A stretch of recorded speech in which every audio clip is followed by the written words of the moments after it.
Wrong one. Damn it. We'll get there. Transition. There we go. Oh, there it is. Did we do it? Yeah, we're here. Welcome everybody to Playhouse Live on a Sunday this week. If you're watching on Twitch, if you're just listening to a podcast on demand, you know what? It's not that big a deal anyway. You're listening to it whenever. This is our weekly gaming news podcast that we do live every week on Twitch. I'm here with my co-host John. How are you doing? Hello. What's going on? How are you? I'm alright. Comfy, cozy. Got my favourite sweater on. Is it always? It's a nice day for a sweater over there. Yeah. Do you ever see the episode of Family Guy where they go to Ireland and yes, there's the one guy in the town who's got like this really thick sweater and it's like, oh, he's got a sweater so thick a bony none could poke you and you wouldn't even feel it. It's like that type of sweater. It's just pure thick and cozy and nice. How are you doing in the meantime? How's your week been? It's been good. I'm lucky enough I got my second shot for the pandemic, so I was scared out of my mind that I was gonna feel like death, and I didn't. So that was nice. That is an absolute win. That's like you beat the system, Joe. I did. Good stuff. And you're also coming into this podcast hot and heavy. You were saying how you were gonna come home, shower, and then immediately pop on Discord. Okay, I made it. Yes, I actually came home last night. I was looking at my homework for my degree, and it was a lot more than I anticipated. So I've thankfully been home since last night. So I've been working on that all day. So you had to be home for this. Yes. So yeah, this is our weekly gaming news podcast where we go over all the big news of the past week in gaming. Give us a follow on Twitch if you're watching us live, and stick around.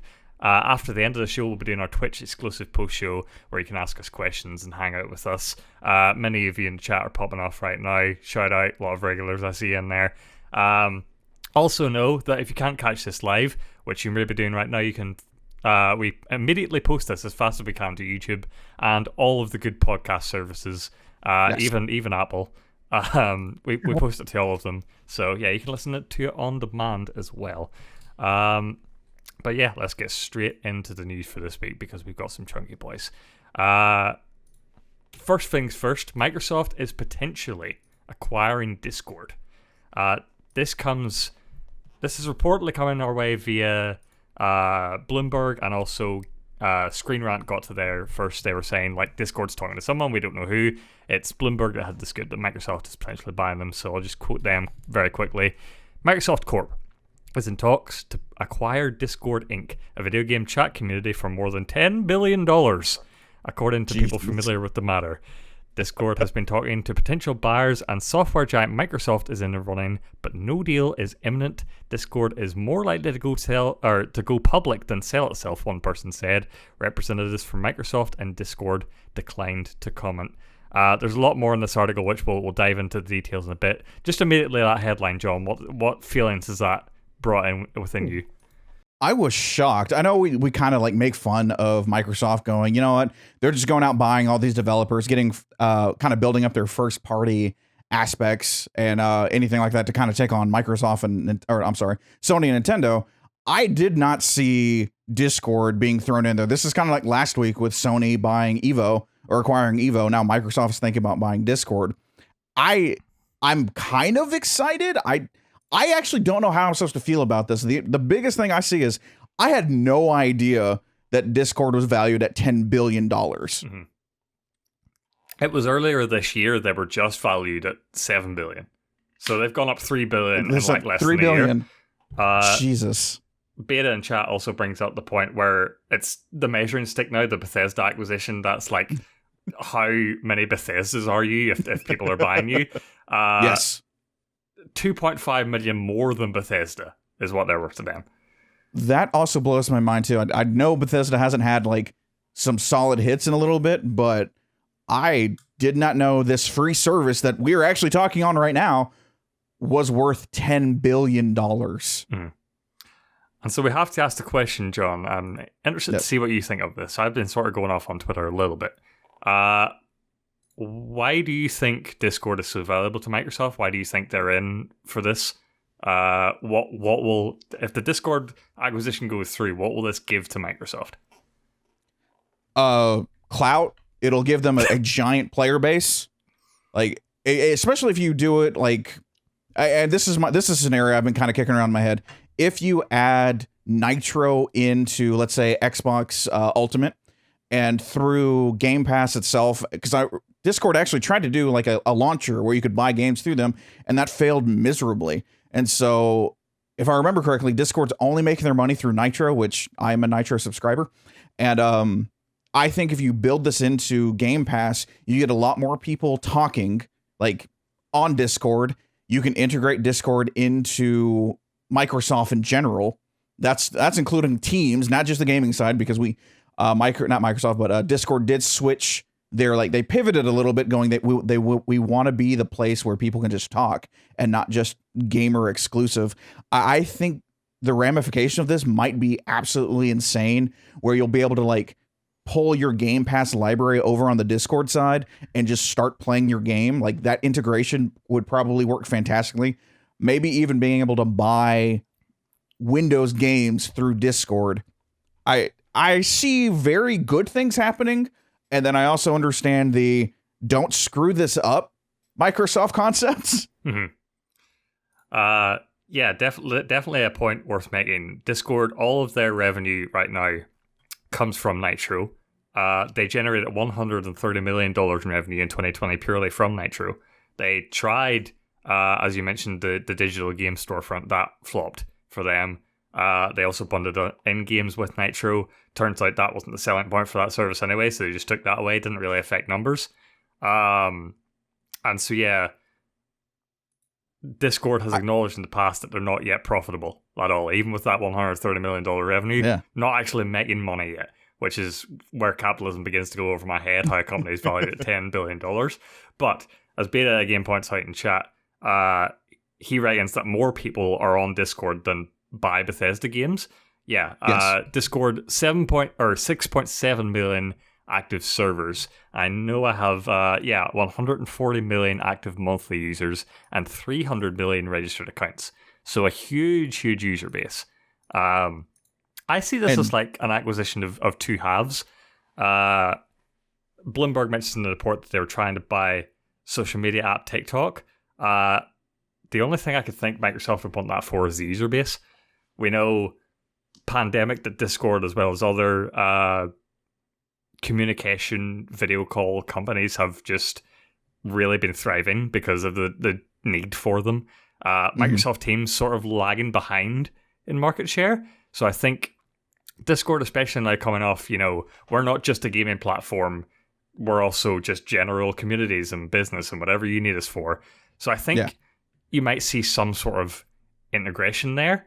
In our Discord, when we were first sharing the story, I think it was Rose that brought up, like, are they just going to integrate this into Microsoft Teams, or are they just going to go with Discord, or what's going to happen? I think it would be a thing where they would share technologies. Like, if you used Microsoft Teams or Discord, they would work roughly the same for your needs. Maybe Microsoft Teams a bit higher quality.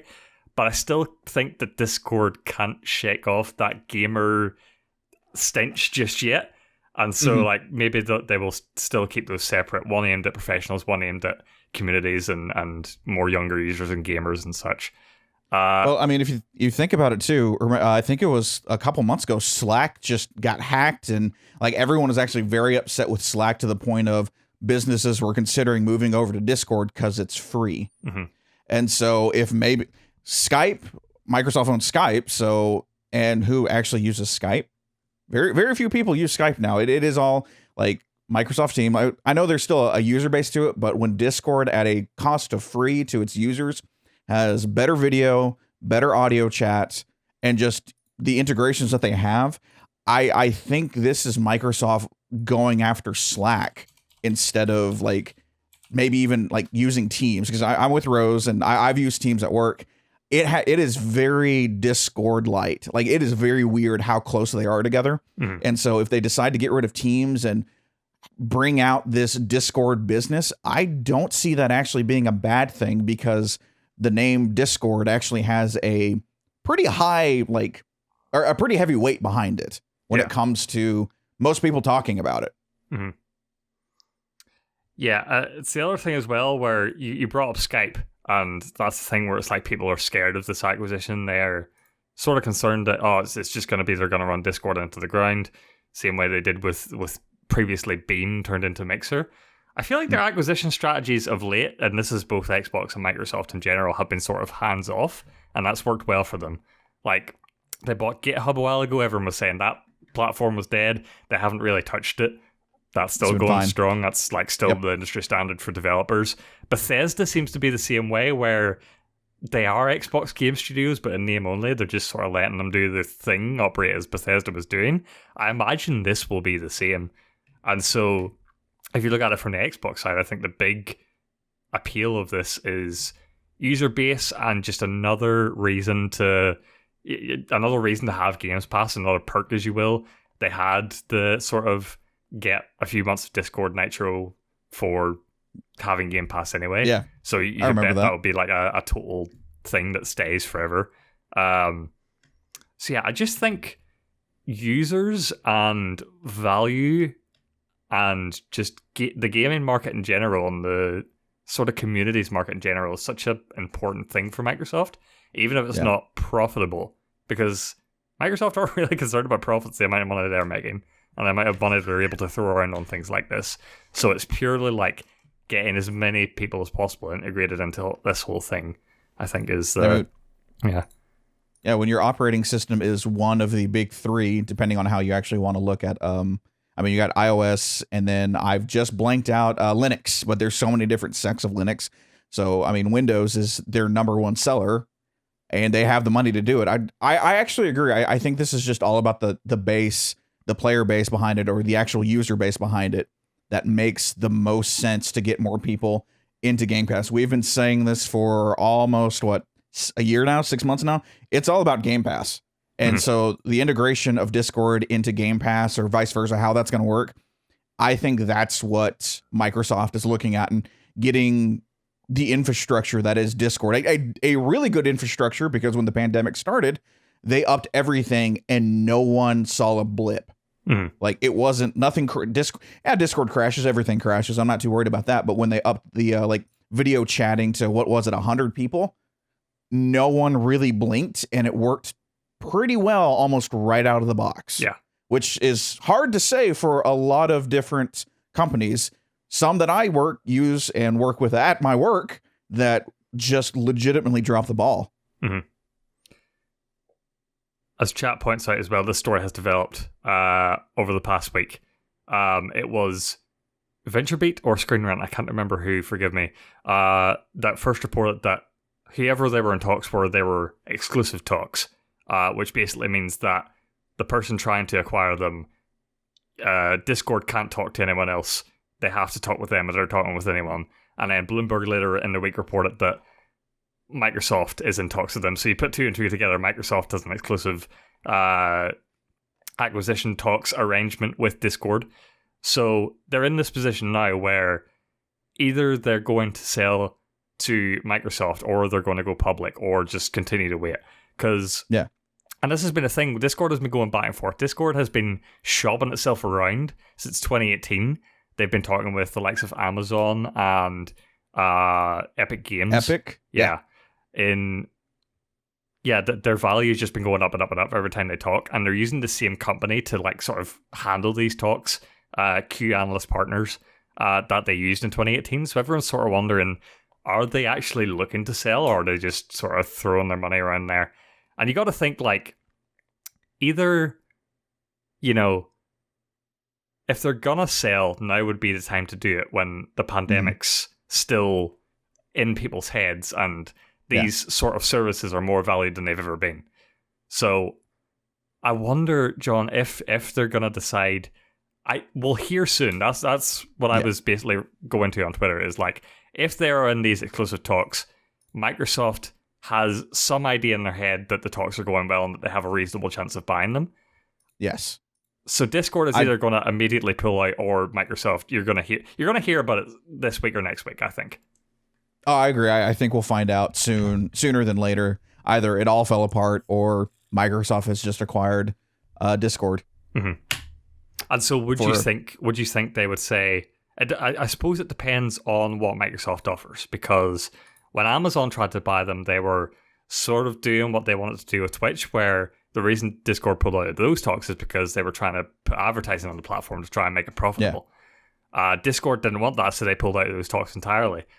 You got to wonder if Microsoft are going for this strategy where they're going to be hands off and they purely want it for like Game Pass reasons, Microsoft Teams technology reasons, there'd be no purpose for them to alter the service as it is too much, at least in the short term. So it would be hard to voice an objection from Discord's end about going with Microsoft if they are going to sell. I mean, as long as, and I think you hit the nail on the head, as long as Microsoft understands the if it ain't broke, don't fix it, we're just giving you funding to make it better, which is what I believe they're actually doing with Bethesda.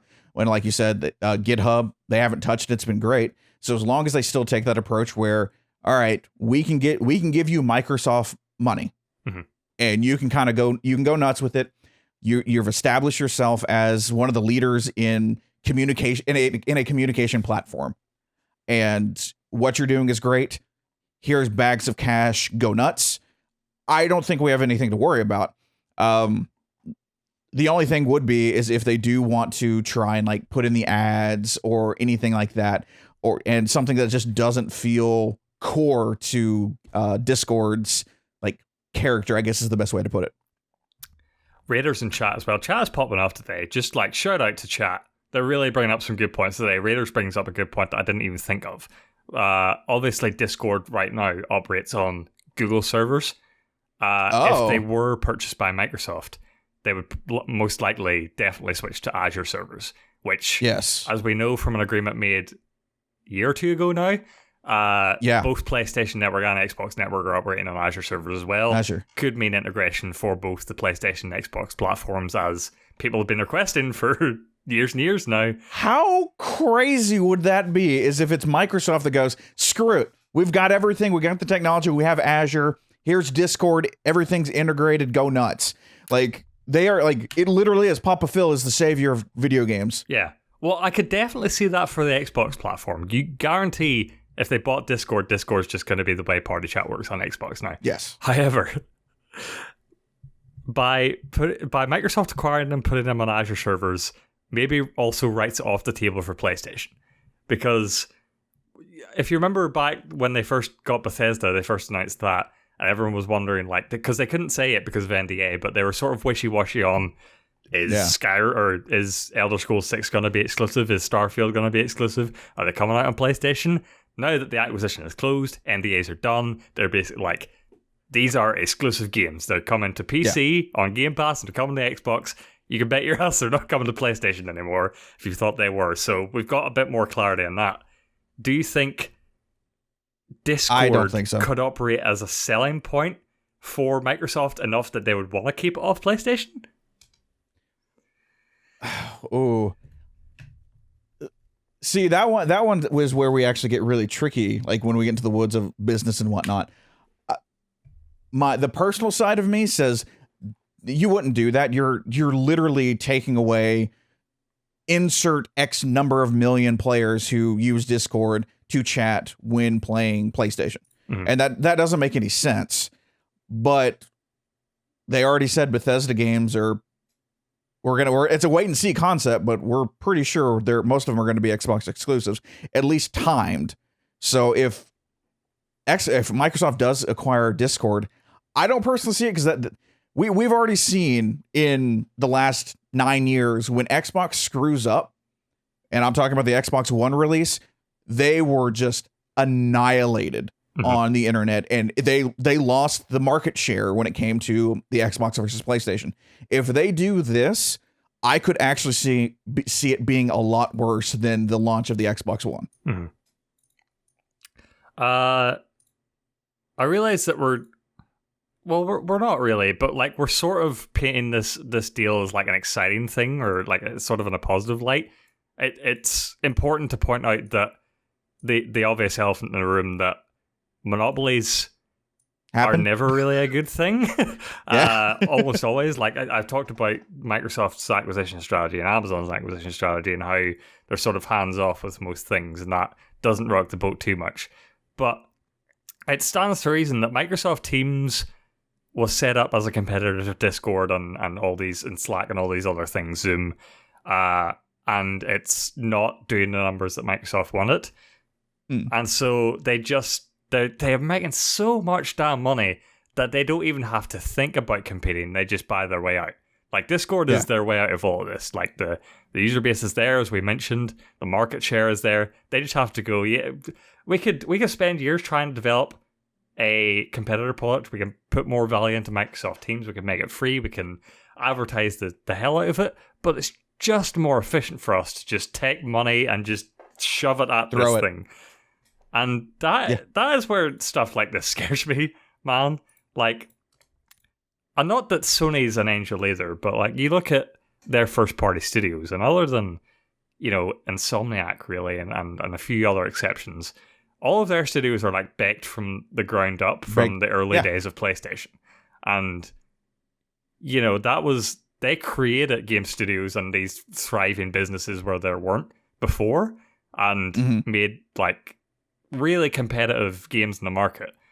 But Xbox are just like buying up studios left and right because that's just how they have to do it now. They don't have time. They don't have time to set up all these studios, wait 10 to 15 years for them to make an Uncharted competitor. They just have to get games out now for their Game Pass service. See, and weirdly, because I know we talked about this last week too, it's kind of weird too, because when Xbox had the exclusive to, what was it, Rise of the Tomb Raider, people lost their minds because it was, a 6 months to a year exclusive, even though the first Tomb Raider came on PlayStation. And I understand the hesitancy, especially like you and what we're talking about is there's a lot like Google. What's a website? Death by Google. And you can just see everything Google has killed. Yeah. And we know like Microsoft has done it. Amazon has done it, even though I'm really kind of wishing Amazon kind of shut up and was able to get Discord, because I think that would have been a lot of fun to have your Twitch chat in Discord, and it just kind of was integrated really easily. You're right with Beam when it came to Microsoft. I'm looking at this, and I'm with you. I'm spinning it positive because I wanted to be positive. I think that you're right in the sense of the foundation is there with Discord. They have tried multiple different ways with Skype, with Teams, insert anything else that Microsoft has. I don't know. The best thing Teams does personally, and I've used it, integrated into my office work phone. That's it. Yeah. Past that, typing on it, absolutely the worst thing in the world. All other communication sucks, minus the integration of the phone. So if Discord is doing so damn well, which they are, they're valued at $10 billion, and we all have no complaints here in one sect of a community that is using Discord, I don't see why, if I had the money to go ahead and go, hey, come here. Let's play together. Let's learn. Here's more money to develop and make it even better than what it is. John, by next week on this podcast, this is a bet. Are we doing it? I figured we were going to do this. Yeah. Will Microsoft have announced that they have acquired Discord? Next week. Sure. I'll say yes. All right. And I got one for you. I know exactly what the bet will be. Who loses, what's going to happen. Okay. Whoever loses has to buy the other one 1 month of Nitro. All right. You know what? Simple. Easy. Yeah. Haven't tried Nitro. Been eager to try it anyway. So like this works out. Yeah. Don't even know what it does now. I know it does 1080p video and stuff, but yeah, whatever. And GIFs. Yeah. Chat, let us know who you think is going to be right in that bet. My expectation is if 2 weeks down the line you don't hear anything more about this, Discord has backed out of the talks. I'll give you that one too. I'm not going to fight you on that one. If we don't hear anything in 2 weeks, we're done. So now moving on to our next story. Bit of a bummer. PS3, PSP, and Vita stores are reportedly going offline soon. This comes our way via Kirk McKenna at The Gamer. The PS3, PS Vita, and PSP stores aren't long for this world, according to a source familiar with the situation verified by The Gamer. PSP and PS3 stores are to be closed on July 2nd, while the PS Vita store will stay open until August 27th this year. After those dates, you will no longer be able to purchase digital copies of games or DLC for any of the Sony consoles mentioned above. If you own any of the 3 consoles and you've always wanted to download a specific game, now is the time. No doubt the price of physical copies will jump once the stores cease to exist. John, this is always... This sucks. This is the D-Day that we've been known to be coming. Yes. It already sort of happened with the Wii Shop and all this stuff, but now it's ramping up as, we're getting further and further away from the inception of digital stores and internet integrated consoles. Now it seems Sony, it doesn't make sense for them to keep these stores going in this time. How's this going to impact things, John? What's this going to mean for gamers around the world?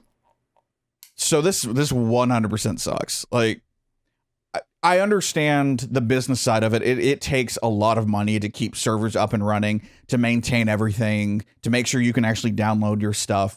But this is the part about this that sucks, is that we're losing a lot of games when it comes to the preservation of like video games in general. Mm-hmm.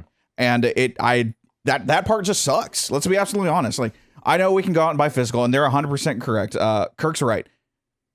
PS3, PSP, and Vita games are going to jump, and it's going to be ridiculous. And look at it from the PlayStation 2 point of view. I know PlayStation 2 didn't really have integrated like download store, but if you look up a game called Rule of Rose. Looking it up right now. It is a Atlas game, and that shit is about $250. Granted, it also has Atlas on it, but it is really expensive. And so we're going to see that price gouging go up because of everything disappearing. I found a sealed copy on eBay for £1,000. Yeah. That shit is expensive. I've been trying to get one for like 5 years now, and the longer you wait, the more it goes up. And so with us not being able to go back and experience the PSP games, the Vita games digitally, and the PlayStation 3 games digitally, we're literally leaving out where we came from. Yeah. The first console I ever bought was a PlayStation 2. One of the first consoles Rose and I bought together was actually the big fat PlayStation 3. Mm-hmm. And why everyone still loves that is because it was a backwards compatible PlayStation 2 and PlayStation 1. Yeah. Like, I'm pissed off that I didn't jump on the Wii sale to get all those before they disappeared. I personally want something to come out of this in the sense of like, put it on the PS5 store. Here's your PlayStation 3 games. Here's your PSP games. Here's Vita games. I understand that it's not all going to work. We're not going to get everything we wanted because of how licensing works and all that crap. But Sony, you own a lot of games. Mm-hmm. You can be good to your player base and let us play the games. There might be hope for you yet, John, but we'll get to that in a little bit. But yeah, I just want to mention that you mentioned that, like physical games for the PS Vita are going to get more expensive, and PS3 are going to get more expensive as their rarity increases, as things go away, as games get like taken off stores, or like IPs are bought or whatever. Mm. This is the era as well where you have to consider that possibly the majority of games on these stores were not released physically at all. This was the first sort of like console, the PS3, where I can definitely on PlayStation side, where the digital games were like how you started to buy games normally. And a lot of these games never got physical release. A lot of indie games, a lot of like crappy games that still are in the zeitgeist, like Life of Black Tiger and such. Stuff like that, where I don't want to see it go. No one's got to play it, but I don't want to see it go, man. And so like, there's no solution for that at all. Even if you have all the money in the world, you can't buy those anymore. And so those are just going to go away. Worth pointing out to chat for anyone who wants to get on the bandwagon. I know I'm considering, like, based off this article, I'm finally considering getting a Vita. And so if you're like me and you're thinking, okay, I might get a Vita, but it might be a little bit down the line, what you can do now is you can go to the PS Store app on the browser, which I'll post a link to now, just so chat can easily access it. So you can access like the Vita stores and the PS3 stores from there, add all the games you want right now to your account, then you'll still be able to download them, as far as I know, to your PS3. You just won't be able to buy new ones. So if you're like a game preservation freak, or just like don't want to see your favorite game go into the abyss, grab them all now. I don't know if there's a sale coming up for all these things. I guess it'll depend on the publisher. And yeah, another thing as well, which I'm going to post a link to this in chat as well, is that the PlayStation 3 subreddit has compiled a massive list of a lot of well-received games that didn't see physical releases or rare physical releases, or just like basically your cheat sheet for anything that you might want to pick up, you might want to have a look over. So be sure to check that out if you're planning to buy some PS3 games. But John, I mentioned there may be a glimmer of hope yet, and that is that Sony have reportedly filed a patent earlier this month for unlocking trophies for emulated games. They describe it on the patent as a computer-implemented method assigns one or more trophies to a user. A game is emulated in response to a request from the client device. A trophy trigger is detected during emulation of the game by comparing a memory value to the emulated game to the predetermined value and assigning the one or more trophies to the user based on detecting the trophy trigger. What this basically means is that, yeah, just like if you hit a thing in an emulated game, you get the trophy. You get the trophy, yeah. And there's precedent for this already, not from Sony's end, but if you play like old Sega games on PS4, PS5, or whatever, they have retroactively put in trophies, and they filed their own patents for these to work. But that was from their end. There's never been this sort of acknowledgement from Sony in terms of patents. And also, huge, giant, mega grain of salt that Sony files patents all the goddamn time. The one I always point to is the one where some sort of voice controlled thing, they would show an ad for McDonald's while you're playing your game, and to get it to stop, you'd have to jump up out your chair and shout McDonald's. And there was a little picture of a guy shouting McDonald's at his TV. That never came to anything, but like, yeah, companies file patents all the time for shit they don't plan to do, so don't get your hopes up. But it was just weird how that came out so quickly. And also that Sony haven't confirmed these reports that the stores are going away. That's what's weird to me too. Is like no one said anything. This is all just what we're hearing from the gamer and stuff like that. That Sony hasn't come out itself and said, "Oh yeah, we're getting rid of it." And I'll play devil's advocate right now in the positive sense that what if Sony goes, "Hey, we're getting rid of the stores. We're sorry, guys," but the one last thing is, we've figured out how to emulate your PlayStation 3 games, your PSP and your PS Vita games on the store, and the PlayStation 5 store is going to be growing here Christmas time. Mm-hmm. That would win so much for Sony, because Xbox is doing it right. I'll say it. Xbox is doing it right when it comes to backwards compatibility and playing your old games. Minus Dead or Alive 2. I don't know which one we tried when I got the Xbox, but there's one. But they're doing it so right that you can just play your damn games. It is such an easy win for PlayStation to go, we got you covered. And that's it. Yeah, as you mentioned, Xbox are doing incredibly. Worth mentioning that even theirs isn't the perfect solution. There's a lot of games that just likely won't get the support, or don't work, or can't work, or whatever. So, like, yeah, even then isn't a perfect solution. And so, like, people make the argument for emulation, and, like, when you're left with no other alternative, exactly, that's what you're left with. I'll be honest, I was completely against emulation until very recently, actually. I was like, I'll run on hardware, I'll figure out how to HDMI everything and all that crap, and that's a lot of money. Mm-hmm. Like, that is a lot of money to try and, like, buy and or mod like a Nintendo and HDMI out of it. That's a lot. But what I did was I owned the 1000-Year Door, and Rose and I were playing it on Couch Capades, and it's fully emulated. We're playing it off a computer, HD graphics, or HD texture packs, which is great. I love it. I think it looks fantastic. But I'm kind of like, I own the game, so I'm kind of making sure, like, if we do emulate anything, I'm going to physically own it to kind of have that, oh yeah, this was mine, and it's cool, whatever. Yeah.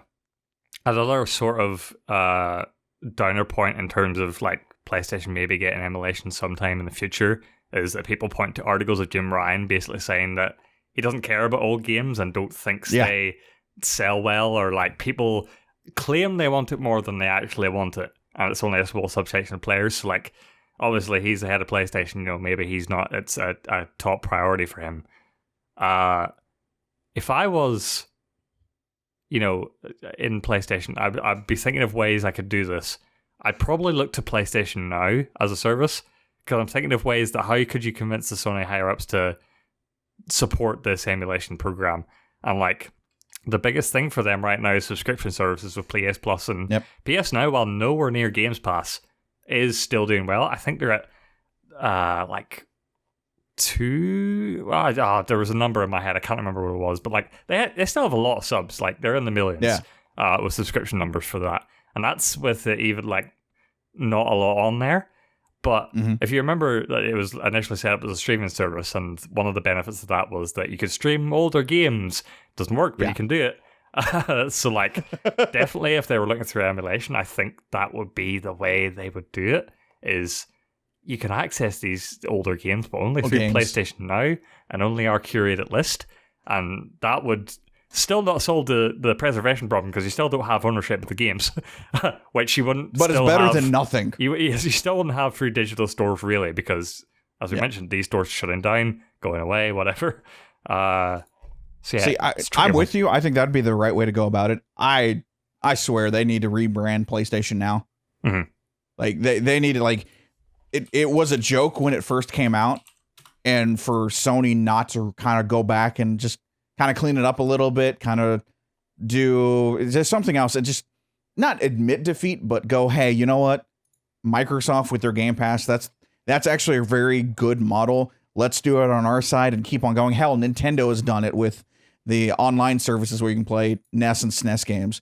So I want I want Sony to jump on the board and let us download the stupid games, because we don't have the infrastructure to stream games and play them.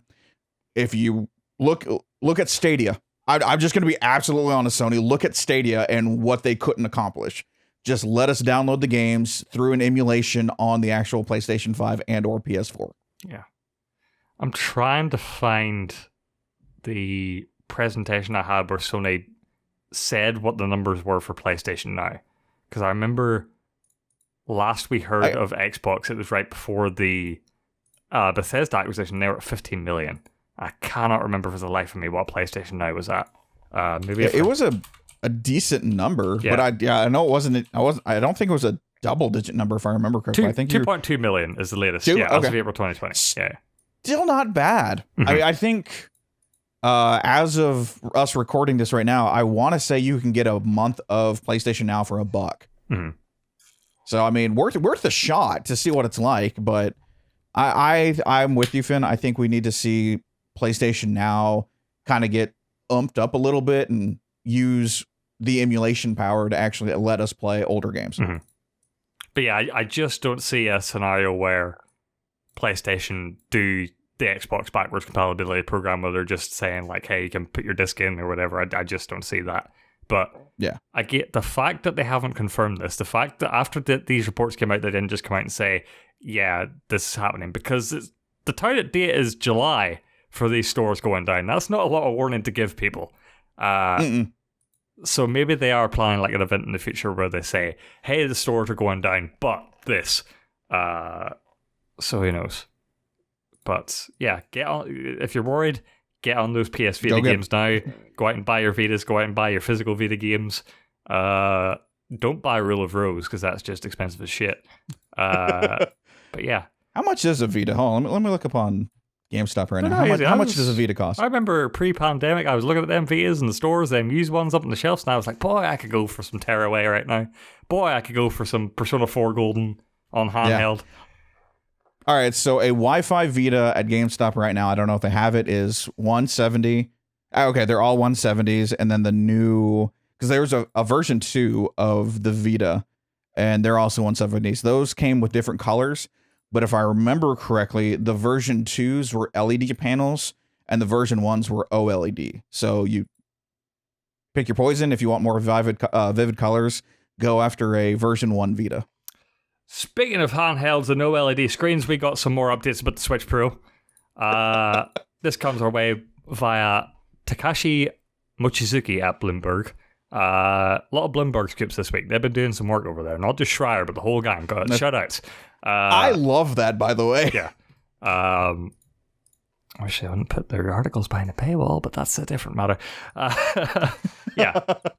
Nintendo Co. plans to adopt an upgraded NVIDIA Core chip with better graphics and processing for a new Switch model planned for the end-of-year shopping season, according to people familiar with the matter. There are more details, obviously. They said, planned for Q4 2021. Expected to be a higher price than the original Switch, around about $399 being touted a possibility by analysts. And just running through the list of tech details here. They use NVIDIA DLSS support, which is important. That support is important for the 4K graphics. However, will require new code to be added to games, so it will primarily be used for new titles. Probably not going to see retroactively Mario Odyssey getting this DLSS support. Oh, so that'd be great, though. Keep that in mind. I don't trust Nintendo with things like that.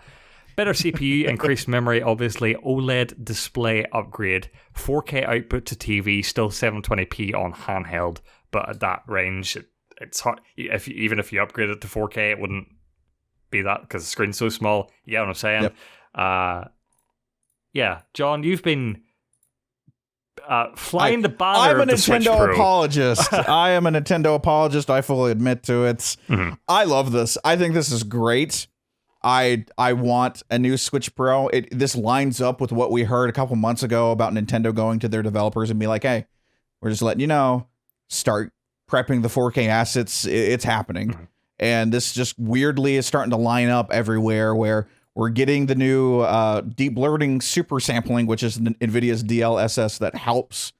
Like, it literally is reading the visuals, the code, and like making it 4K. Mm-hmm. It's not.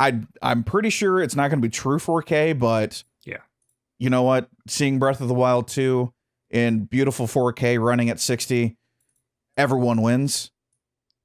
It's been a crazy journey with the Switch Pro because it was a thing that was definitely happening and then probably not happening, and now is definitely 100% happening again, but not confirmed. When you think about it, I motion right now. Yeah, I want to motion right now. I agree with a lot of people. I want to call it the Super Switch. Yeah, Super Nintendo Switch does have a good ring to it. It feels so much better than Switch Pro. Yeah. There's still a lot of questions I have. The thing that makes Switch Pro make sense in my head is looking at Breath of the Wild 2 and Pokemon Legends Arceus. Those games are made for Switch Pro. If they're coming out this year at all, which I don't buy for a goddamn second, they are planned to come out with the Switch Pro, if they are at all. So that would make a little bit more sense why they're planning this Q4 2021. I have a lot of questions, including as people bring out in the chat. This is another next-gen console that will sell out in 2 minutes. Obviously, there's a worldwide chip shortage. Why Nintendo is choosing this environment to release a new console, new electronics thing that they have to produce is crazy to me.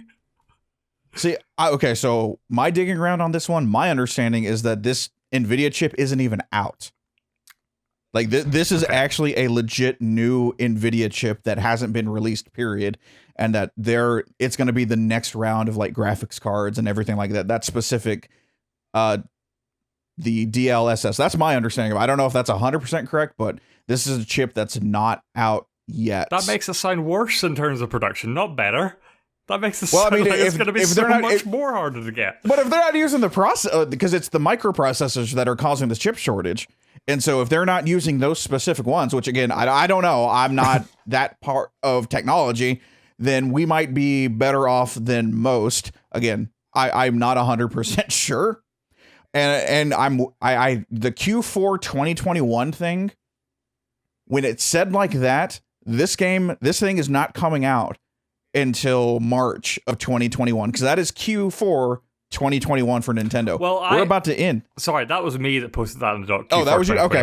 I was going to say, we're about to end Q4. We're about to hear year 2020 for Nintendo and this week. No, the actual Bloomberg article cites it for holiday season this year. So like November, December. Yeah, not a chance in hell. I don't think that. I think you drop this bad boy with Pokemon Legends and Breath of the Wild 2 in 2022. Just think of that like 1-2 punch. You have Breath of the Wild 2 and Pokemon Breath of the Wild. Everyone wins. Yeah, it's the thing. The big thing for me, John, is I can see the need for a Switch Pro only in terms of software requirements for the ambition of Breath of the Wild 2, for the ambition of Pokemon Legends, for next gen raising the bar in terms of cross-gen games and how Nintendo sort of feels like they need to catch up. Yeah. What I don't see the need for in Switch Pro is that the Switch is doing so well, doesn't have these supply problems, haven't since launch they've been able to maintain supply. Sales are going up and up and up, further bolstered by a year of pandemic gaming doing well across the board. You got Animal Crossing right there at the beginning of the pandemic. You got a bunch of software lineup. I don't see why Nintendo thinks this Switch Pro will make them any more money than they're already making. Because, like, people are gonna keep buying Switches, it looks like, till the end of time. But, okay, I follow you, but let me ask this question. Mm-hmm. If you can make $100 more off those same people, would you do it? Yeah, I guess $3.99 is I mean, and that's the hiccup, and that's where I'm actually worried, because what's going to save Nintendo, and I think what Nintendo probably will do, is that $3.99 price tag. That's a big price tag. Also, looking at you, Sony PS5 Digital Edition, and that's what it's going to come down to. I think when we look at the war of consoles, I think it'll all depend on who is in stock. And you're right, Nintendo has been in a better place in stock through this entire pandemic than Xbox or Sony has in 5 months. Mm-hmm. And that's also including when no one could find a Nintendo Switch for 3 weeks, and then they just hustled it out and got that stock back. Nintendo is better at restocking than anyone else, but again, we also factor in processors and now the Suez Canal. We're not even going to get into that bad boy, but I have a feeling Nintendo will do gangbusters on this. People will buy it. Mm-hmm. I'm buying too. My bigger thing is, I think with Nintendo, what they should have done is created a dock for the output of 4K. Mm-hmm. I think if you did a dock, that would have been a lot better, because then it kind of balances both worlds. Everyone has a Switch. You don't really need the DSLL or DLSS on the Switch itself. Yeah. But if you pop it in a dock that has the NVIDIA chip that just talks to the Switch and gives you 4K output, I think that would have been better than actually giving us a Super Switch. John, I know you already stated on this podcast previously that you're not a tech guy, but that sounds like witchcraft. Oh, no. Yeah. Well, no. I'm a tech guy when it comes to a lot of this stuff, with the chip stuff. Yeah, because I know, weirdly enough, I've seen an external GPU. Like, I was walking around before Fry's died, and you actually plugged this GPU. It was in a case about, making sure my hands can be seen, about that big, and it was like a 2070, and you just plugged it in through USB-C to the back of your computer.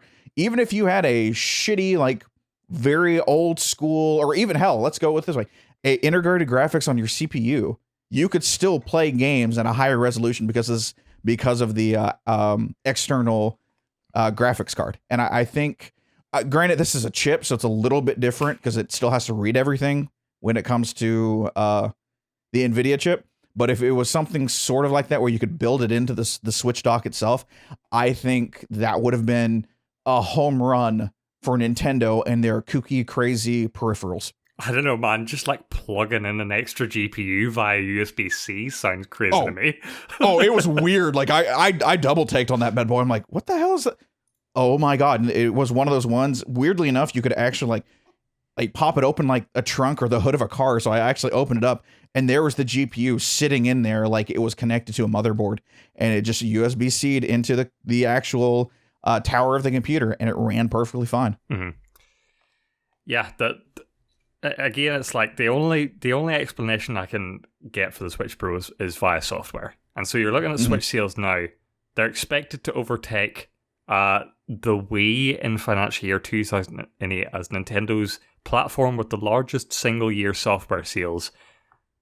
However, analysts are saying that they think this next quarter is going to be the most rough for Nintendo Switch, purely because in the past, at this point in the year, usually we know what Nintendo has coming for holiday season. Yeah. We usually have at least one first party or big title coming out every single month. We don't have that this year. We don't know what their whole second half of the year slate is, and it's weird that Nintendo haven't addressed it. That's a lot of people were like, looking at this Nintendo Direct that just happened. They were like, this is it. This is where they're going to knock out the big guns. But like, Skyward Sword and Splatoon coming out in 2022 is not what we thought. So yeah, maybe it just reached a point where Nintendo said software is what sells the Switch, and we're not willing to compromise on the quality of Zelda games, Mario games, Animal Crossing games, Mario Golf.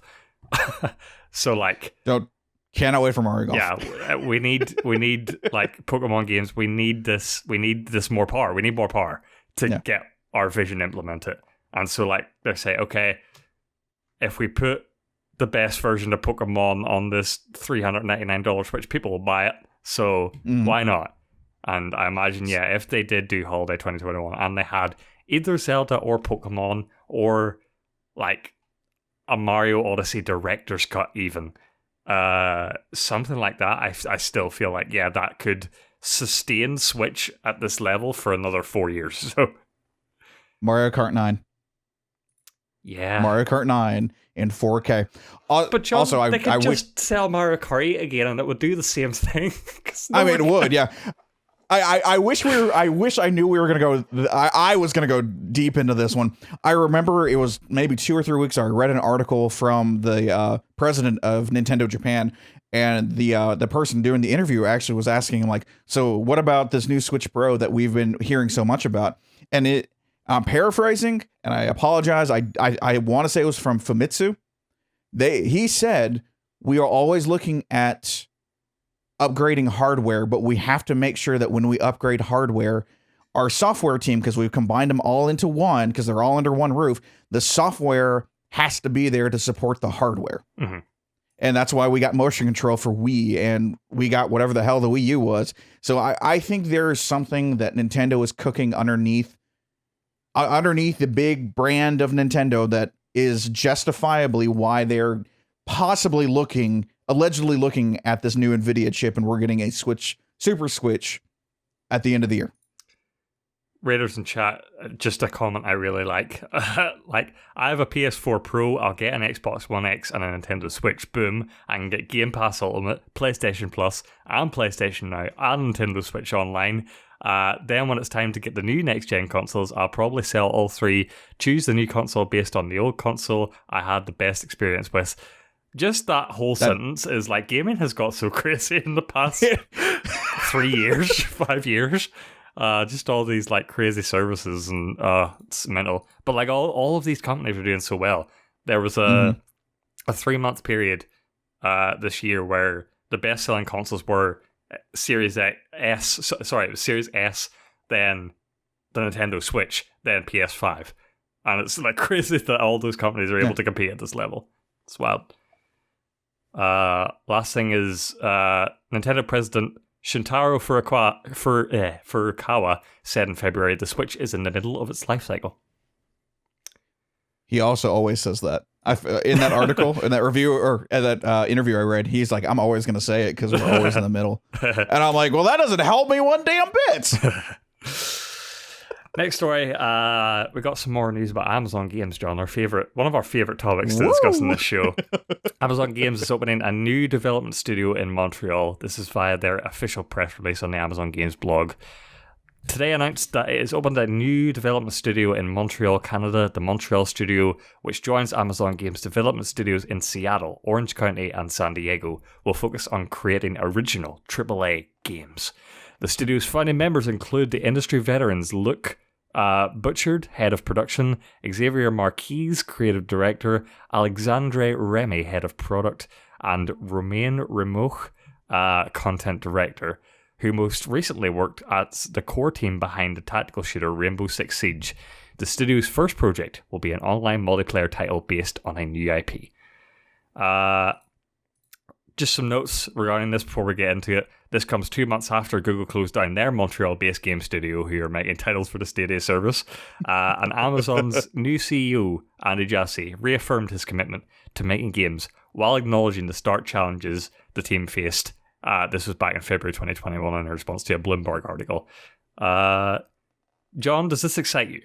This news of Amazon Games opening a new studio. How excited are you? Where's your temperature at? I'll be excited when I see it. Let's be honest. It's Amazon. They've already closed one studio, or they killed their MMO that they were going after. And then I like that they're like, the studio's first project will be an online multiplayer title based on a new IP. Also, we pulled the people from Rainbow Six Siege. Yeah, it's gonna be, yeah. Like, all right, cool. The main reason why we all want this to do well is competition breeds better games. That's it. But let's also take a look at Ubisoft and their attempt to try and get into the online multiplayer shooter game. Everyone's going after that Blizzard money with Overwatch, and I want it to do well because I always like seeing new innovative ideas, especially when it comes to the FPS genre. Mm-hmm. But I'll get excited when I see it.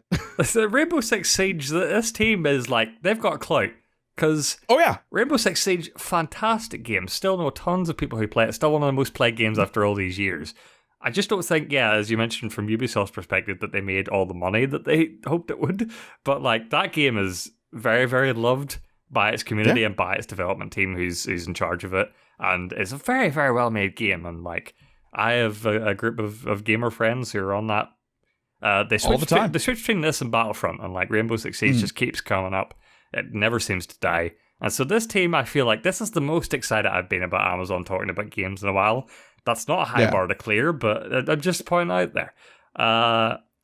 It's just funny, the sentence that this comes after 2 months of Google closing down their Montreal-based studio. Like, they got out, one giant tech company went in, hard out, and then Amazon's like, we're getting the scraps. I want that building. Yeah.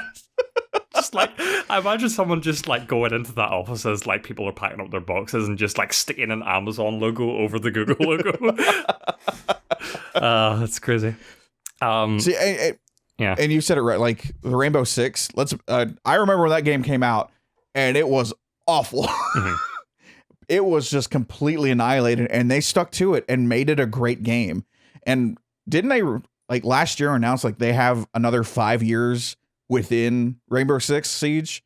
Like they had a full on like 5 year extra plan. So that part actually really does give me a hope that whatever the hell Amazon wants to do with this game, you at least have the right people in there. Mm-hmm. So fingers crossed it's good. But you gotta wonder, whenever Rainbow Six Siege is reaching the end of its life cycle, is it going to be able to compete with Amazon Montreal's Tornado 7 blockade, or whatever the fuck they call it? I will like to point you to Overwatch 2. Right, okay. So, yeah. I mean, a Rainbow Six Siege 2 could actually happen after another 5 years. Whenever they get done refreshing it or revamping it or doing whatever. I actually, from a just passerby watching Rainbow Six just kind of explode how it is, I think that's one of the coolest stories. It ranks right up there with Hello Games and No Man's Sky. I actually give some damn respect to that team. Mm-hmm. And yeah, this like is coming off like a few months ago. Bloomberg and Schreier did this scathing piece about how Amazon just can't seem to get it right with games, and the company culture and bro culture, and how what was the game, New World or whatever, was an alpha, and then they released it, and then they had to unrelease it, and then it got cancelled. Amazon also says in this press release that upcoming internally developed games from Amazon Games include the open world MMO New World, releasing in August 2021, and several unannounced projects currently in development. Amazon Games is also a publisher of externally developed games, including the upcoming title developed by Smilegate RPG. Never even heard of that one, but yeah. They can't seem to get it right seems like a cultural thing. I don't know if Andy Jassy is different from Jeff Bezos in his approach to games. Maybe that's what he's trying to get ahead of with this. I know from Schreier's article and previous articles he's done on Amazon, Bezos and those sort of higher ups seem to have the culture of like, we've succeeded in all these other markets, we can just throw money at games and it'll work out eventually. And it seems like, things like New World and all these other games, when you look at the development of them, it's just like there's no real hard deadlines, or there's no real sort of understanding of how game development operates, and it's sort of just try things and continue to try things until we're feeling it. And it's exactly what you said, John. I'll be excited when I see it. I have no faith in Amazon games until they show me a reason to have faith in them. Quick side note, I don't know if you looked at it. I haven't either. How's Luna doing? Oh yeah, there's no update on Luna. You have to imagine that if that's still going, this is like the exact same thing that they were trying to do with Stadia. Is that they're trying to now develop exclusive games for this service. And it's so funny when you look at it like that. It's like Amazon is literally making the same mistakes as Google, just 2 months behind, and also a little bit worse. They're also just stumbling. And so maybe they're looking at Stadia and they're going, well, they shut down their studio and the service is probably going to be cancelled at some point. So like, should we still go with Luna? But clearly they're like, as you said, it's basically like they just like occupied the building that Google was in. So maybe they're just not learning. Maybe they're just going to say, Google can do it, but we could totally do it, guys. Come on. Another side note, I just requested access for Luna. I guess there's like a preview bill or something, or? Yeah, there's a preview bill, but apparently you can request early access. And so it just asked me 2 questions and my download speed, and there it is. So I just did it. I'm like, sure, why not? Look forward to John's Amazon Luna review coming Q1 2023. Sounds good to me. Sometime around that point. Moving on then to our next story. PlayStation Productions developing Ghost of Tsushima movie with John Wick's Chad Stahelski, yeah, directing. This is via Justin Kroll at Deadline reporting. The game recently crossed a massive milestone of selling over 6.5 million copies since its July 2020 debut. Stahelski, Alex Young, and Jason Spitz are producing through their company 8711 Entertainment. Azad Kizilbash and Carter Swan will produce on behalf of PlayStation Productions. Sucker Punch Productions will serve as executive producers. Peter Kang is overseeing the project on behalf of the studio. Also worth pointing out, the 8711 Entertainment, same company that worked on Sony's Uncharted movie, which is going to be released at some point in the future. I think February 2022 is the current timeline. Yeah, it got pushed back to 22. Yep. Yeah. So yeah, it seems like this is a bit more of an initiative for Sony first party to try and really leverage their IP. They obviously are finally getting their heads around the Uncharted movie. We had the updates around the Last of Us HBO series. Now they're looking for a Ghost of Tsushima movie. Is this going to be a continuing theme, John? That if a PlayStation IP does well, we're going to see it adapted to screen? Yeah, I think so, especially if they give it to the right people. Last of Us going to HBO, I think, is a fantastic call. The more I'm kind of hearing about Uncharted, it seems like it's going to be fun. You cast Tom Holland, so that's a good idea. This Ghost of Tsushima one, that was weird to me. That's not a game I thought would have actually been on anyone's radar to make a movie, and then especially being directed by Chad Stahelski. Like he's done all of the John Wick movies, and those are very action oriented, super violent, very stylized, and very like rough in your face kind of movies, which is fine. It's fantastic. Not what Ghost of Tsushima is, though. Yeah, in that sense, I could see why. Maybe the sort of not casting, but like sort of production committee for this maybe isn't the best suited. However, I think Ghost of Tsushima as a game, probably out of all the PlayStation IPs there are going around at the minute, is probably the best fit for a movie. When you talk about like how well it did at like Game Awards nominations and game nominations, Game of the Year and stuff, like It didn't win Game Awards, obviously, but it was in with a fair shout. Anything could have won that year. As I mentioned, sold 6.5 million copies, so it's doing well in sales. And yeah, like the game itself, like obviously being inspired by samurai movies, Kurosawa movies, heavily putting that into like the vibe of the game and the marketing. The lack of like UI elements in traditional games that like make it feel like the cinematic experience. I think this is just a natural transition. And you're right. Like playing Ghost of Tsushima, I pretty much said what I said with most of the Uncharted games I've played. It's like I'm like watching a movie, and it does lend itself to that 100%. It was just I actually like Chad Stolley as a director. I do like his style. Just this might be one of those movies that he takes a different approach to it instead of the John Wick style approach, which I'm all for creators trying something new. Looking over their 8711 production, the other person, David Leitch, actually directed Deadpool 2. And if you go through their list of action movies, it is very impressive. Mm-hmm. I was just like, I need to learn more about this. You got the Wolverine. That actually was one of the better X-Men movies, to be honest with you. So I am cautiously optimistic about this. Mm-hmm. I think I'll be more excited when I hear a little bit of casting and how they're going to do it. Also, is Keanu Reeves going to be in this movie? Because they work with Keanu Reeves very closely. So I see this being a good thing. I'm interested if we're going to get like you said, the Kurosawa films where we can actually see the movie in normal color and then see it in black and white. I think that would be a very cool nod to the game itself and to the movies it's all based off of. Yeah, maybe on the Blu-ray. Yeah.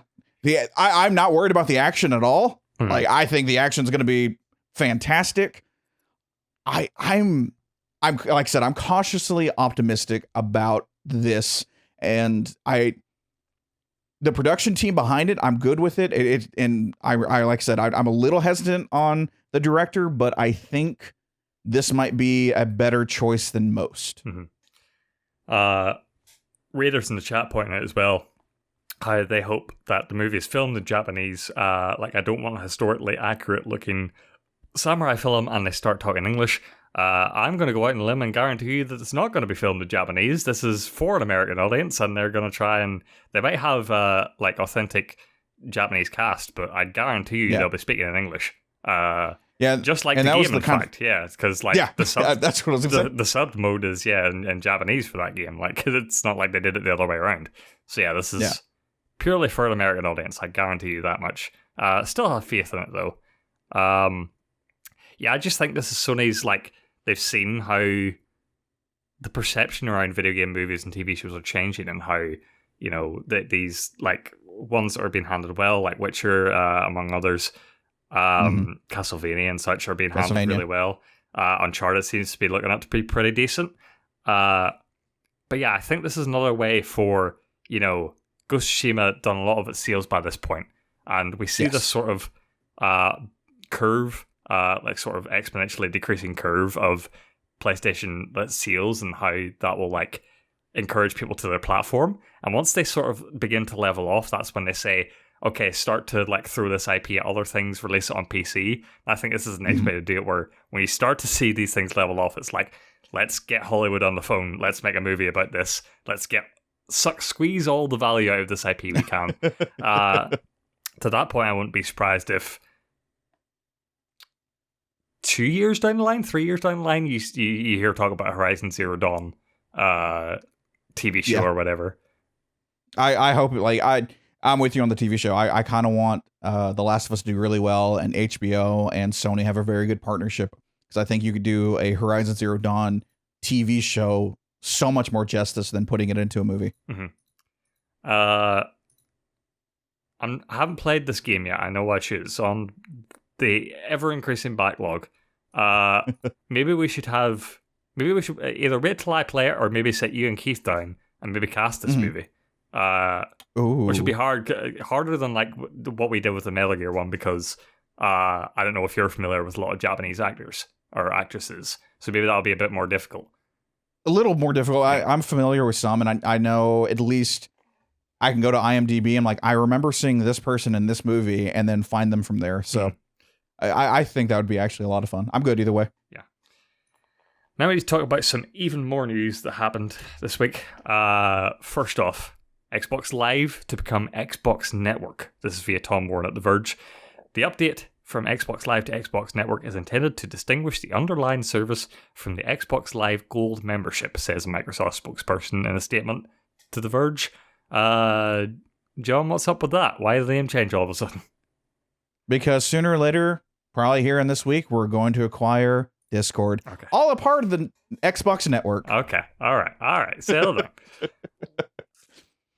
I think it just makes more sense. Like, the verbiage of network means a collective of everything instead of just Xbox Live, which was on... What, was it Xbox Live on the original Xbox? I actually don't remember. Yeah, they did. Yeah, it was. I think it was the latter days of it, but yeah, it was definitely Xbox Live back then, which is confusing me because everyone knows what Xbox Live is by now. You don't need to go change it. Like, they know what it is, but maybe it's just a dated thing where it's like back then having connected to internet was a novelty, and you needed to brand it somehow and be weird. Yeah. So maybe just Xbox Network is just a simpler way of doing it, and Xbox Live. This is our gold subscription that you can, as I said, differentiating the two. The underlying technology and the sort of subscription-based model that they're tying in with Game Pass. Maybe they'll just like bring in Xbox Live now as a different tier of Game Pass to try and make it even more clear. Who knows? Yeah. That actually comes with a further down story on this doc that actually ties into it pretty well, is that via the Xbox Insider program, Xbox players will soon be able to play free-to-play multiplayer games and use party chat without an Xbox Live Gold membership. So maybe, that's another way of distinguishing, hey, anything online is this side of it, but the actual premium stuff is over on the Xbox Live side. So it's just a reshuffling, I guess, but nothing like major. And as you say, like, you could integrate Discord as part of the Xbox Network slew of services. I just hit my knee in the desk. I don't know if that picked up on the mic, but that hurt. That hurt a lot. Nintendo teams up with Pokemon Go Studio Niantic on AR apps. This is via Takashi Mochizuki at Bloomberg again. Double hitter this week. Nintendo Co. has struck a long-term deal to develop augmented reality smartphone apps with Niantic Inc., the Google spin-off, whose smash hit of Pokemon Go introduced AR to the mainstream gaming audience. The Pikmin app will be the first of a series of collaborations between the two companies and will be developed by Niantic's Tokyo team. Pokemon Go director Tatsuo Nomura will lead the development of the app. Are you foaming at the mouth for more AR games, John? I am not. No? No. You weren't in the Pokemon Go? Oh, no, 100% I was in Pokemon Go. Let's remember, Pokemon Go was the only time we had world peace for like 3 months. In 2016. Yeah. Except for like the 3 factions. That's where the war started, was between the 3 factions back in 2016. I'll tell my kids of this story, but I know Pikmin is big. I know it's having this weird slow burn resurgence because of Pikmin 3 on the Switch. Not the game I would have figured would come back into AR. On top of, I didn't think Nintendo was in the mobile game sphere anymore. I thought they were like, all right, not working like we wanted to. We're out, especially with the different gacha games, or you can just pay the $10 to play Mario Run. So this one actually caught me off guard more than I was anticipating. Yeah, I don't think Mario Run did as well as they want, but I'm pretty sure the Mario Kart game is still getting updates, like monthly updates, and that's doing a lot. And then Pokemon Go, obviously, still going strong, even nowadays. I think they're just like locking in Niantic to this collaboration. Are you saying you're like too good for Pikmin or something? What's going on? Oh, no, absolutely not. I actually kind of want to get up Pikmin 3 for the co-op. I think that'd be a lot of fun. I've actually never played a Pikmin. I'll be absolutely honest. Little Pikmin running around your kitchen table, just having a good time. I mean, so will I get this game when it comes out? Yes, I will get this game when it comes out, just to try it out and see what it's like. I hope I am blissfully surprised going, oh my god, this game is really freaking cute. Mm-hmm. Let's go walk around and find Pikmin and then throw them at an anthill. Yeah.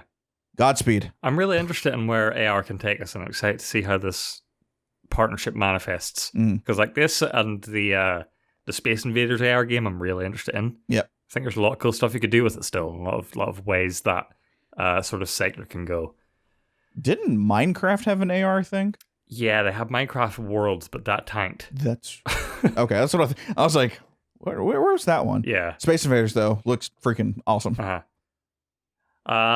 Japanese company makes Monster Hunter launch an official company holiday. This is via @Stealth40k on Twitter and also Yahoo Japan. He says, this is amazing. A Japanese company has given employees the day off for a new holiday, Monster Hunter Rise launch day, because so many employees were planning on taking a day off anyway.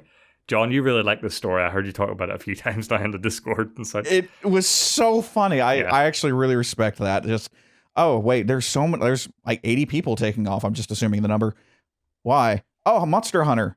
Okay, let's just give everyone off. I also heard rumors is the president or CEO was going to take off as well for Monster Hunter, so he just was like, screw it. Everyone gets the day off. Yeah. Clearly this game's causing a ruckus. I need to get in. I need to be hit with the employees. But no, as Tim and Keith were like explaining to us in the Discord on multiple occasions, like Monster Hunter is big over here now, but massive in Japan. Just really blockbuster.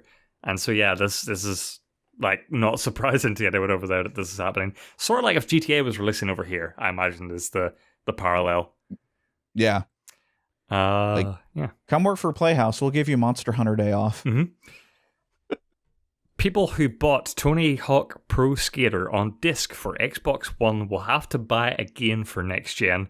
This is via John Colson at The Gamer. Another example of how Xbox are still not perfect in the backwards compatibility field, although you can maybe blame Activision a little bit more on this. We'll read. While most of what applies to the PS4 version remains the same, there will be no upgrade available whatsoever for the physical edition. That's according to the fine print on Activision's page for the game, meaning Xbox One players will have to buy a new copy should they want to play the next-gen version on Series X/S. It's further down the page where Activision confirms that there is no confusion at all.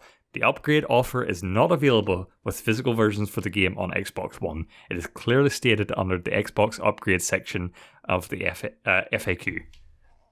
So if I buy the digital edition, I get the upgraded version. Yeah. But not the physical. Well, if you buy it on PS4, you'll get it on PS5, but just not Xbox One, the Series X/S. Gotta wonder what happened there. I don't even have words for this one. That just sucks. Part of me, like, sinister part in the back of my brain is like, Sony made a deal. Sony made a deal so they can, like, not have this be a problem on PlayStation, but, like, to not fix on Xbox. I don't think that's what happened. It's probably some dumb, same thing, probably same reason why Joe's Diner doesn't work on PS5. Yes. You know what I mean? Like, justice for Joe's Diner, Back 4 Blood delayed until 12th of October 2021. This is via the Back 4 Blood Twitter. Turtle Rock Studios is working hard to make Back 4 Blood the best game it can possibly be at launch, and the team needs more time to do this. Therefore, we will release Back 4 Blood on October 12th, 2021. We thank our community for its continued support and are excited to share that there will be an open beta this summer, which is exciting news. Did anyone what of do us we say here at Playhouse? Yeah, just delay it. Just delay it. Just delay it. Just delay it. Did anyone have this in our Fantasy Critic League? Rose, actually. Oh, okay. That's how's she doing it? The game got delayed. I don't know. It's still in 2021, and she's like, all these games already. Man, she's gonna win. She's gonna win. No, I'm gonna be absolutely honest. Like, I looked at her. I was actually kind of going through all of her picks again. I'm like, man, I should have did this and this on my 2 and 3 picks, and I would have won. Like, her picking up Rise. What are the other two that came out? Monster Hunter Rise. She got. Oh damn! I don't even remember now. She got It Takes Two. Was the big one. It Takes Two. Yeah. Oh, and then Little Nightmares. Yeah, Little Nightmares. 13, too. 17, and 17. Like, she is whipping our asses. I'm gonna be absolutely honest. Like, unless something just tanks on her. Yeah. Or if you get Breath of the Wild 2, she's probably going to win. Yes. So far, none of her games have been delayed out of 2021. Sifu is the only one where I'm like, I don't think that's coming out, but it might. Yeah, her. Even if it roster's doesn't, insane. she's got like everything else. She's Yeah. stacked. Yeah. I don't know how she did it. How do we let this happen? Anyway. Suck it, bitches. Our last story for today. Reggie Fils-Aimé quits GameStop board of directors after just 1 year via Matt Purslow at IGN. Fils-Aimé is one of 8 directors who are set to retire from the board of GameStop's 2021 annual meeting. The remaining board members will be largely made up of directors relatively new to the board, which many of the company's more established directors leaving alongside Fils-Aimé. This won't be the first shake-up on GameStop this year. A year-long management tussle at the retailer put the group of new investors in charge with big plans for change. And the last earnings call suggested change is brewing, if slowly. And of course, there was also the Reddit-fueled stock surge earlier this year. That's the big question mark I have for this, is how much of these like max exodus of GameStop executives are leaving, board of directors are leaving because of what happened earlier on in the year with the GME shares. I actually would a lot. Yeah, I think it would too. I think from Reggie's perspective, he looked at GameStop and he saw, this potentially dying part of the game industry, which is still valued by many.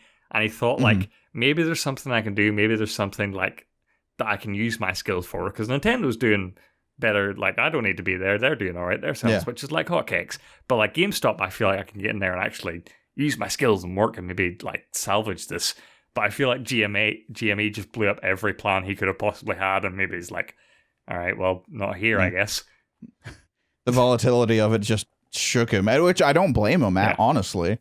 Like, and what's funny is when this was announced, GME stock rose. Yeah. I was just like, whatever. Yeah, that's kind of what I was like. All right, cool. I'm in the stock market. I'm watching it, but like what GME did, that is absolutely insane. Wish you luck, Reggie. I know we tweeted it. Please come please come to Playhouse. Teach us your ways. We'll give you whatever title you want. Supreme Leader of the Universe, Director, Chief Director, whatever. Come hang out. Ultimate. Yeah, just come hang out with us. I would love that. Start with being a guest on the podcast, and I know we could convince you. I know we could. Sit down 30 minutes of your time is all we ask, sir. Exactly. You are like on my bucket list of people to interview. Yeah. I know I am, but we're talking about Reggie, John. We're moving on to our final segment of the show, which is our fantasy press conference Ultimate Showdown. Showdown. This week, our theme is Retro Resurrections, John. Oh, God. Just a quick reminder for anyone who's not familiar with the segment, me or John, I've tasked John with creating the ultimate press conference. The way I do this is I create a sort of choose your own adventure style pathway for him to follow each week based on a theme. This week's theme is retro stuff, obviously. Based on his decisions, that will affect on what gets announced in his press conference and in what way. He'll have to make his initial decision and then followed up by a blessing and a curse, augmenting that decision in some way. And yeah, at the end of it, I will be taking all the things he didn't take. We will compare the two press conferences. You will vote on what you think the superior press conference is. So yeah, this week, are you ready to get into it, John? Let's do this. You find yourself in a movie theater. Okay. And there are only you're looking at the showings, there are only 2 movies available to watch. Okay. In Theater 1 is The Magnificent Seven. Okay. In Theater 2, classic, Jurassic Park. What? They're both same price, both same showing times. You just gotta pick a movie to watch for 3 hours or less. Did you purposely like throw this where I can't figure out what you're doing? Oh, I'm This was, you know what, John? It's weird how your brain works, because in previous weeks I thought I would have you stumped, but you've like nailed what I was going for. And I thought this week it was going to be obvious what I was going for, but no, okay. Okay, wait, okay, so if I go with Jurassic Park, my first Turok already got remade, so I'm gonna, isn't there a game called like Dino Thunder or Dino something? Dino Magnificent Crisis? 7? Dino Crisis, maybe? Yeah. Magnificent 7, my mind, I'm wondering. Okay, wait. Now I've kind of reoriented myself. I'm wondering if the Magnificent Seven is the game that I've said I've wanted to remake. Is Wild Guns. I've said it on Playhouse all over the place. I want Wild Guns to be remade, unless you're gonna give me like Gunsmoke on the NES. Crap. I love westerns and I love dinosaurs. This is really hard. Give me the Magnificent Seven. So, John, there's been... What did I do? No, you didn't do anything. You're fine. You fucking nailed it. But there's been cross streams somewhere. Okay. Because you mentioned that the title that you want resurrected was Wild Guns. I got that confused because Nagy's been talking about RPGs, so I wrote down Wild Arms. Oh, no, you're right. Wild Arms. Okay, yes. Wild Arms is one. There apparently is a game called Wild Guns. I was scared I picked the wrong one there. But no. That's my fault. No, Wild Guns is a side scroller that is absolutely fantastic. Yeah. Wild Arms is the RPG. Yes, right. I want Wild Arms. Yeah. My bad. So you've resurrected the series Wild Arms. Woo! Not in a remake, but in a new game, which has been titled Wild Arms Redemption. Okay. Completely new game. All right. So now we must choose your blessing. All right. So you're going into the movie theater, but first, obviously, before you watch the movie, you have to buy your snacks. Okay. You go to the snack stall. Wait, what did you just call it? The snack stall? What do you call it? Snack booth? Snack bar? The concession? Concession, that's the one. You're choosing between... You're undecided on what you want at the snack stall. Do you guys have pick and mixes? What the hell is that? Pick and mixes, you'll normally find them in theaters or just shops as well. They're like... boxes of different sweets and candies, and you just like pay for the bag, and then you like fill it up with okay.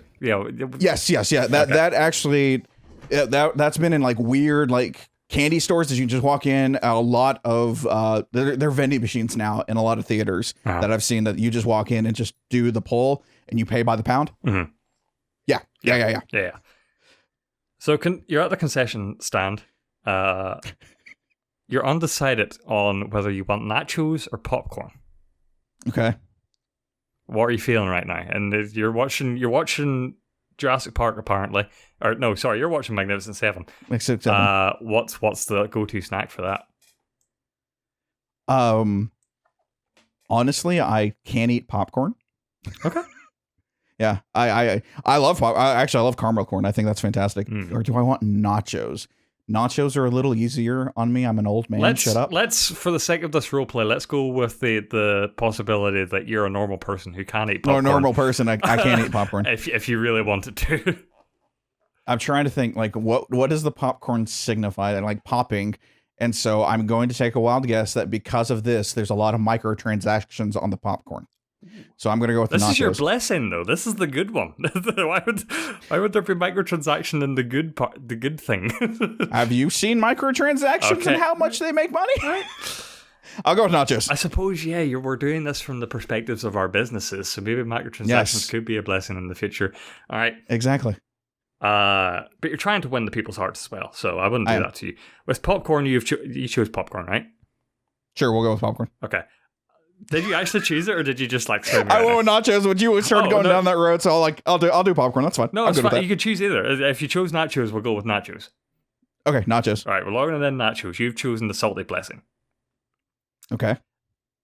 Your Wild Arms Redemption is a game now rated mature and is banned in Australia. Dora the Explorer can get banned in Australia. That's fine. I love you, Australia, but sorry. It's the aim for mature. It's that this is going to be a gritty entry in this franchise. They're going all guns blazing, if you will. I can live with this. Yeah, it's a new take. A new take. We're good with this. So now we must choose your curse. You walk into the theater, nachos in hand. Okay. There's only 2 seats available in this crowded theater you can choose from. Damn it. One seat is directly in front of a kid who appears to be kicking the seat in front of him and like whining a little. He's not shouting, he's not yelling, but he's just like talking a lot, and there's no reason to believe that wouldn't continue into the movie. The other seat is like big guy already like spilling into the empty seat, Like, and you can smell him from here. This guy is sweaty as all hell, and you'll be seated next to him if you choose that seat. So it's either annoying kid or stinky dude. I take annoying kid. Okay. Because I can get the kid kicked out. Oh, okay. All right. Okay, we're going with the master politics here. I'll be absolutely honest. I have done it. Is there a story behind that? The movie-going experience is a magical time. All right? And I'm a big guy. I can sit there and I can like lock my legs in and I'll make sure the kid doesn't kick me. I will say, come on, guy. Can you control the kid just a little bit? And if he doesn't, I'll go just be like, hey, I've got a kid crying. I don't know what's going on. Mm-hmm. Can we do something about that? All right. You've chosen the curse of... Let me just make sure I got the right one here. Okay, yeah, you've chosen the curse of Todd Howard. Okay. While you're showing off this game, it is apparently an arena filled with rabid Wild Arms fans. You don't know how this happened, but everyone in this arena is crazy about it. So much so that the presenter can't get a word in edgewise. Like, pretend right now that you're presenting Wild Arms. Like, go through this role play with me. Present Wild Arms for me. All right. So I don't know how long it's been. Let's be honest. We all love westerns. We got to remember back in the day that we started. Video games started out. We needed to come back to the westerns. Love it. All about it. Yeah. Bang, pow, pow. Woo! Yeah, it's that. It's the Bethesda conference from last year, but constantly as you're trying to just get this game out there, it goes on for way longer than it should. Sort of size the thing for people. People are speculating online that you've paid for people in the audience to cheer. Okay. Start a little bit. How happy are you with your pickup overall? I'm still pretty happy. Okay. Yeah. I'm good with what I got. I want to hear yours though. Like I want to know what Jurassic Park was. Okay. Or Dino Crisis. Was it Dino Crisis? It was not Dino Crisis. You got it right the first time. It is Turok. Turok, okay. There's a new entry in the Turok series. Turok Extinction is what I've called this one. Okay.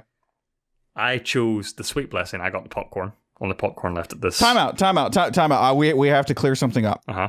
What popcorn are you eating? Sweet. Popcorn is salty. No, you can get sweet popcorn. You didn't say sweet popcorn. You just said popcorn. You can get any popcorn you want. You can get anything you want in the popcorn. There's a difference between normal popcorn and sweet popcorn. Yeah, but you get to choose. I'm choosing the sweet popcorn.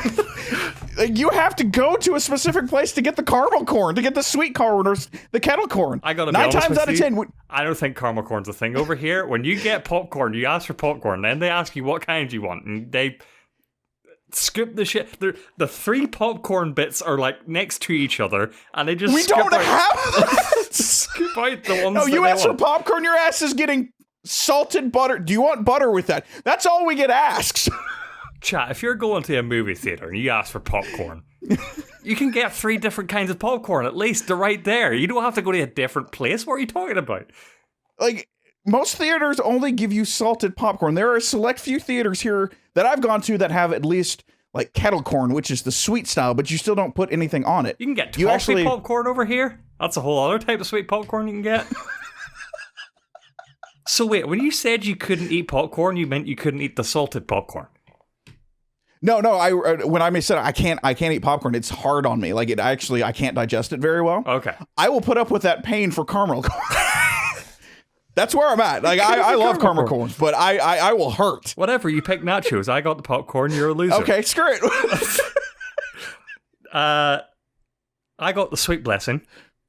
Okay. The game comes bundled with a complete collection of all the retro titles. So all the Turok games are bundled in with this. You would have got all the Wild Arms. That's good. You would have got all the Wild Arms. Shit. But you have some weird prejudices around popcorn, I guess. I don't know. Meanwhile, the curse I got was the curse of Kasserai. Nobody in the audience seems to remember this game at all. Oh, no. Nobody remembers Turok. The showing is good, but people are just like, what? But like, why is this a big deal? Do you remember Turok? Like on the N64? Yeah. What? That is, of course, a reference to Kasserai displaying Ridge Racer at that epic 2006 press conference. Remember this one? Ridge Racer. Yeah. Yay.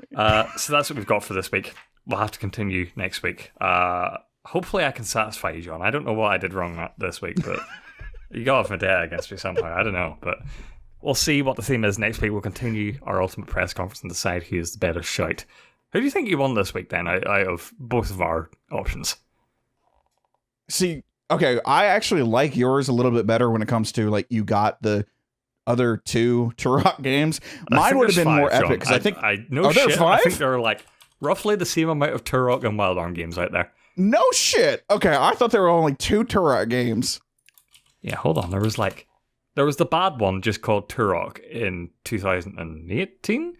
No, 1, 2, Rage Wars, 3, Evolution, and then just Turok in 2018. Oh, okay. I had no idea. I thought there were only 2. Yeah. How many do I have? 1, 2, 3, 4, 5, 6, 7. And a mobile game. And a manga. Wait, there's a manga? Yeah, there's a manga. I was looking that up when I was looking at Wild Arms. Yeah, I'm happy. I think I'm happier for you, though, because you got the one that you had Infinity with. I think if I got Wild Arms, it would have been a blow to you. Mentally. Emotionally. Yeah, it would have. A lot. I would have cried after our podcast. I'm just glad I didn't confuse it with Wild Guns. I'm glad you were the one that messed up. Yeah. Yeah. For some odd reason, I always get those two mixed up. Yeah. I love both those games, but I always flip the gun and the arm. Mm-hmm.